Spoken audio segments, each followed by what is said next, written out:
आज इस वीडियो में हम समाजीकरण से संबंधित जो कुछ अन्य अवधारणा हमें देखने को मिलती हैं उन पर चर्चा करेंगे, जो समाजीकरण शब्द से कहीं न कहीं मिलती जुलती हैं या उसके विपरीत हैं। तो आज वे कुछ ऐसे शब्द हैं, ऐसी कुछ अवधारणा हैं, ऐसी कुछ कहें कि मान्यता हैं, इस पर हम चर्चा करेंगे इसमें। तो पहली अवधारणा है वो नकारात्मक या असामाजिकरण। समाजीकरण का तात्पर्य, जैसा कि हमने अभी तक देखा, कि जब व्यक्ति समाज सम्मत व्यवहारों, सामाजिक मूल्यों, आदर्शों एवं प्रतिमानों को सीखता है तो हम उसे समाजीकरण कहते थे। लेकिन कई बार क्या होता है कि व्यक्ति समाज द्वारा कुछ अस्वीकृत व्यवहारों को भी सीख लेता है।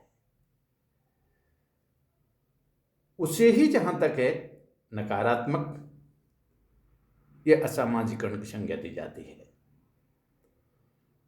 जैसे हम देखें कि समाज में एक बच्चा चोरी करना सीख गया, गाली देना सीख गया, बड़ों की आज्ञा का उल्लंघन करना सीख गया,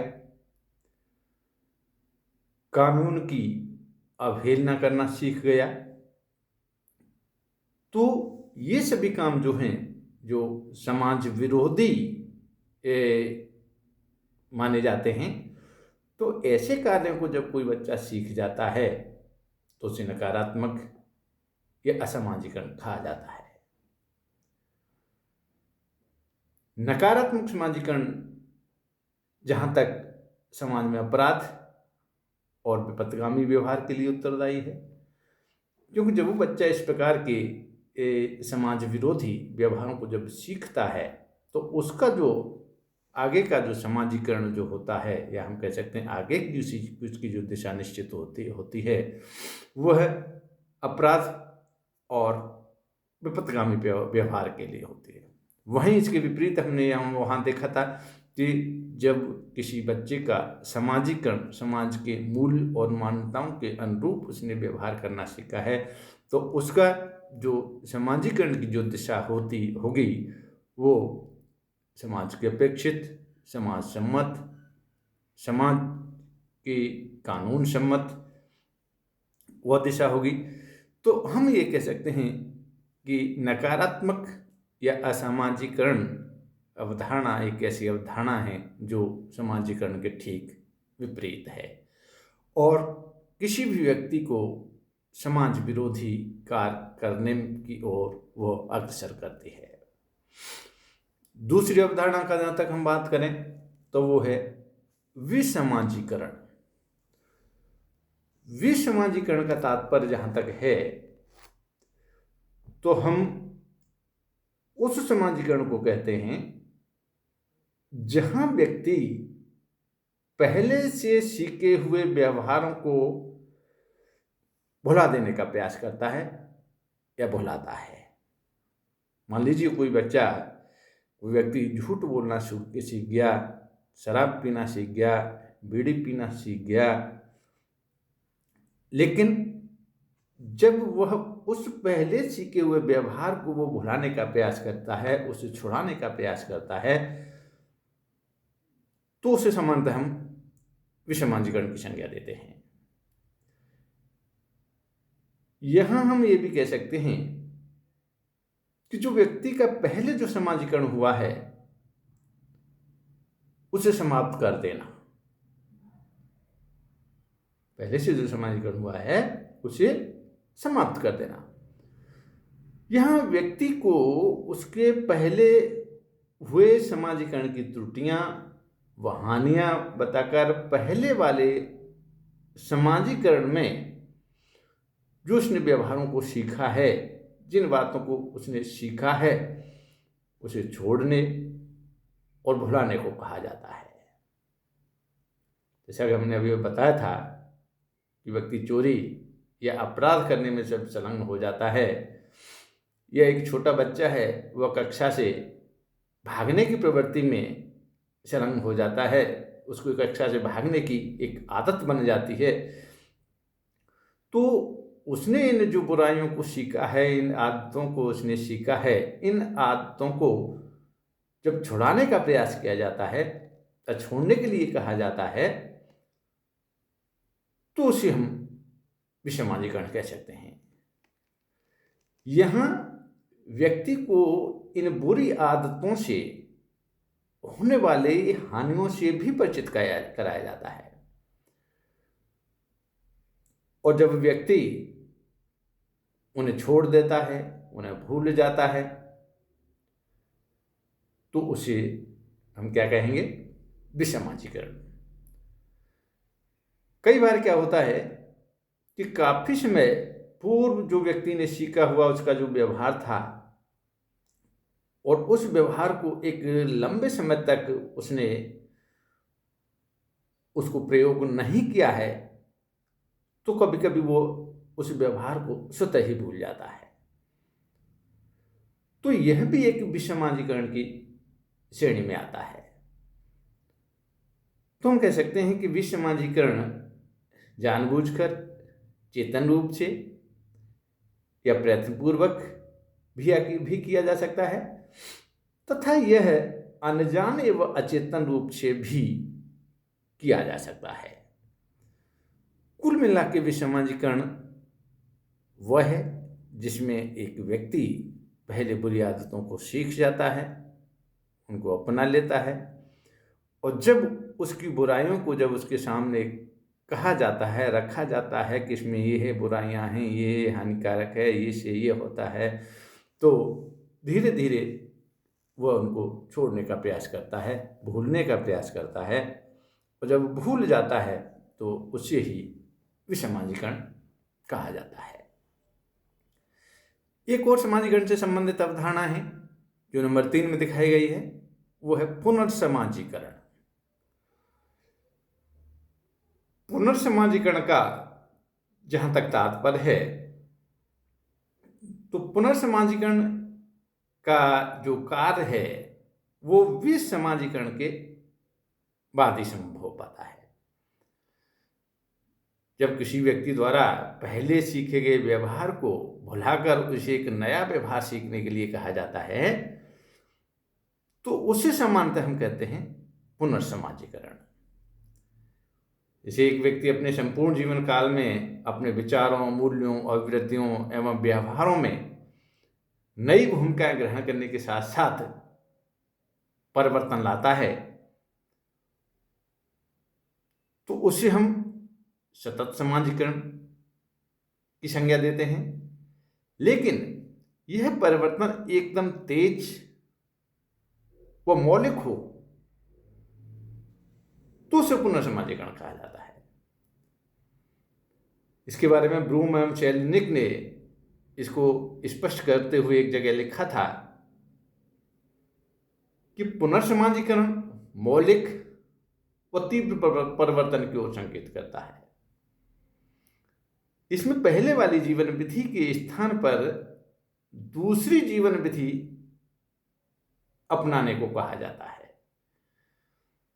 जो पहले वाली से भिन्न एवं विरोधी होती है। अपराधियों का जो कहेंगे पुनर्समाजी या पुनर्वास व्यक्ति द्वारा धार्मिक जीवन व्यतीत करने की ओर अग्रसर होना आदि इसके कुछ उदाहरण भी देखने को हमें मिलते हैं। चर्च में पादरी या नन का जीवन व्यतीत करने के लिए भी व्यक्ति को धार्मिक नियमों को सीखना होता है। कम्युनिस्ट चीन में मत आरोपण द्वारा लोगों को साम्यवाद से परिचित कराया जाता है।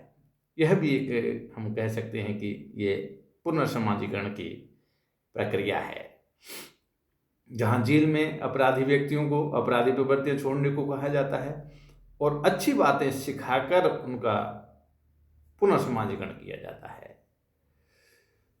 तो ये कुछ ऐसी बातें हैं जहां पहले वाले यानी विसमाजीकरण जब उसका हो जाता है, जब वो बुरी आदतों को भूल जाता है, तो बुरी आदतों को भूलने के बाद जब उसको अच्छी बातों की ओर अग्रसर किया जाता है, तो उसको पुनर्समाजीकरण की संज्ञा दी जाती है। ब्लूम तथा सेल्ज़निक ने पुनर्समाजीकरण के लिए कुछ आवश्यक बातों का उल्लेख किया था, जिसमें जैसे व्यक्ति पर पूर्ण नियंत्रण होना, पुनर्समाजीकरण किए जाने वाले व्यक्ति की पुरानी परिस्थिति का त्याग करना, उस व्यक्ति के पुराने स्व को अनित्य घोषित करना, व्यक्ति द्वारा स्वयं की आलोचना, समीक्षा तथा गलतियों को स्वीकार कर पुनर्समाजीकरण में भाग लेना, पुनर्समाजीकरण करने वाले व्यक्ति या संस्था का पुनर्समाजीकरण कराने वाले व्यक्ति को दंड देने, पृथक रखने एवं प्यार करने आदि का पूरा अधिकार होना, और पुनर्समाजीकरण कराने वाले व्यक्ति के मित्र समूह का उस पर दबाव एवं सहयोग प्राप्त होना। तो ये ब्लूम और सेल्ज़निक ने कुछ पुनर्समाजीकरण के लिए आवश्यक बातें, दशाएं, आवश्यक कंडीशनों के बारे में बात कही थी कि ये इस प्रकार की 5-6 बिंदुओं में जो उन्होंने बताया है, ये होना पुनर्समाजीकरण के लिए बहुत ही आवश्यक है। ब्लूम तथा सेल्ज़निक ने पुनर्समाजीकरण के एक मार्ग में आने वाली कुछ कठिनाइयों का भी उल्लेख किया था, जिनमें वो कहते हैं कि दबाव के कारण किया जाने वाला पुनर्समाजीकरण सफल नहीं हो सकता। जो पुनर्समाजीकरण एक दबाव के कारण किया जाता है, वो सफल नहीं हो पाता है। सुधार के लिए किए गए पुनर्समाजीकरण व्यक्ति की पहले वाली परिस्थिति के मूल्यों के अनुरूप न होने पर कठिनाई आती है, और वे कहते हैं कि पुनर्समाजीकरण करने वाला व्यक्ति इस कार्य को सुधार की भावना से ले, अन्यथा वो अपने को हीन व अपराधी महसूस करेगा। और वो कहते हैं कि पुनर्समाजीकरण सिर्फ पुनर्समाजीकरण के लिए ही न हो, वरन व्यक्ति को सामाजिक एवं मनोवैज्ञानिक समर्थन भी दिया जाना चाहिए। तो ये उन्होंने पुनर्समाजीकरण में आने वाली कुछ कठिनाइयों के बारे में भी चर्चा की थी, बातें बताई थी कि ये कुछ बातें हैं जो व्यक्ति के पुनर्समाजीकरण में कुछ बाधा भी पैदा करती हैं। अब एक अंत में है पूर्वाभ्यासी समाजीकरण। पूर्वाभ्यासी समाजीकरण से जहाँ तक जो तात्पर्य है, वह हम कह सकते हैं कि भविष्य में जो स्थिति आने वाली है, उसके लिए पहले से व्यक्ति को तैयार करना, उसका अभ्यास करना या उन व्यवहारों को सीखना, उसे ही पूर्वाभ्यासी समाजीकरण कहा जाता है। यहाँ हम कुछ उदाहरण से हम बता सकते हैं कि जैसे यदि एक व्यक्ति पति, पिता, अफसर आदि बनने से पूर्व ही उनसे संबंधित व्यवहारों को सीख लेता है, तो वह व्यक्ति पूर्वाभ्यासी समाजीकरण की स्थिति में है। पूर्वाभ्यासी समाजीकरण की स्थिति में वह होता है। पुजारी या पादरी बहुत पहले से इन भूमिकाओं को सीख लेते हैं। मेडिकल कॉलेज का जो छात्र होता है, अपने छात्र जीवन में ही डॉक्टर की भूमिका को सीख लेता है। वह यह सीख लेता है कि एक रोगी उसके किस प्रकार के व्यवहार की अपेक्षा रखता है, और इसके लिए वह चेतन प्रयास करता है, और कभी कभी इसके लिए वह संकेत भी ग्रहण करता है। तो यहाँ ये जो कुछ उदाहरण हैं, इनके माध्यम से हम पूर्वाभ्यासी समाजीकरण की बात करते हैं। एक जैसे हम कहें कि जब एक लड़की का जब विवाह होने वाला होता है, तो उसको कुछ वे बातें सिखाई जाती हैं जो उसे ससुराल में जाके करनी है। किस तरीके से व्यवहार करना है, किस संबंधी के से किस तरीके से व्यवहार करना है, ये इसकी माँ जब उसको सिखाती है, तो जब वह उस पर अमल करती है, तो वो भी एक हम कह सकते हैं कि पूर्वाभ्यासी समाजीकरण है। तो ये इस वीडियो में आज हमने समाजीकरण से संबंधित कुछ अवधारणाओं पर चर्चा की, कुछ बात की, और मैं समझता हूँ कि आपको ये अवधारणाएं समझ में आ गई होंगी, जो कि कभी कभी छोटे प्रश्नों के रूप में पूछ ली जाती हैं। आज इसमें इतना ही। धन्यवाद।